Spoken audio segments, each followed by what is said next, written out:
Praise lord. జీవముగల దేవుని పరిశుద్ధాత్మ సహవాసం వడలి.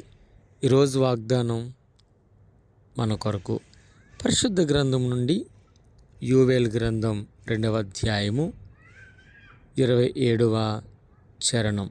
నా జనులు ఇంకెన్నటికీ సిగ్గునొందరు. జూన్ మాసం 16వ తారీఖున ప్రభు మనందరికి ఇస్తున్నటువంటి వాగ్దానం.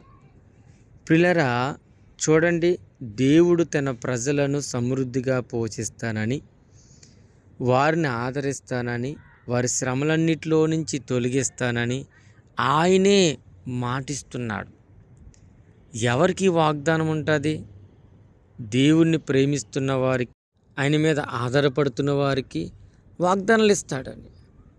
అందుకని ఆయన అంటున్నాడు కదా, ఇశ్రాయేలు మధ్యన ఉన్నవాడును నేనే ననియు, నేను మీ దేవుడిని యెహోవాననియు, నేను తప్ప వేరొక దేవుడు లేడనియు మీరు తెలుసుకుంటారు అని ఆయన మాట్లాడుతూ మంచి వాగ్దానం, అద్భుతమైన వాగ్దానం ద్వారా దేవుని నమ్మకం ఉంచుతున్న ప్రజలందరికీ దేవుడు ఆయన ఎన్నటికీ సిగ్గుపడనయ్యాడు.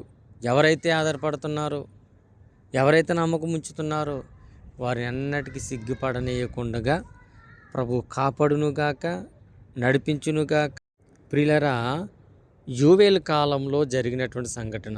ఇజ్రాయేలు ప్రజలు చాలా విషయాల్లో సిగ్గుపడవలసినటువంటి స్థితిలో ఉన్నారు, వారి అతిక్రమాలను బట్టి.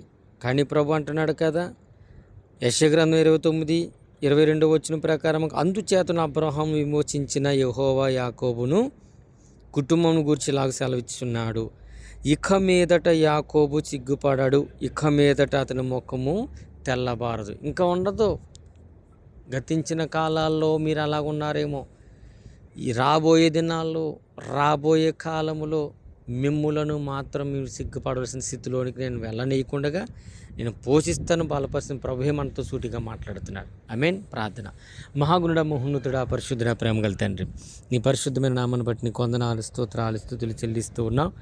కృపగల దేవుడు, దయగల రాజు, పరిశుద్ధమైన నా రక్షకుడు అని అయ్యా మీ నామాన్ని గణపరుస్తూ ఉండగా నీ మహిమను ఉంచండి, నీ దయను ఉంచండి. ఇదిగో మా ఎడలను ఉద్దేశించిన ప్రతి కార్యములను జరిగించి నడిపించి బలపరుచుకుంటారని దీవిస్తూ ఆశీర్వదిస్తూ యేసుక్రీస్తు అతి పరిశుద్ధమైన నామములో నేనా ఈ మాటలు వింటున్నటువంటి ప్రతి బిడ్డను ఆశీర్వదించి 30 దంతులుగా 60 దంతులుగా 100 ఫలాభివృద్ధి ఇచ్చమని యేసుక్రీస్తు అతి పరిశుద్ధనాలు ప్రార్థించుకుంటున్నాను, ప్రియ పరలోకపు తండ్రి.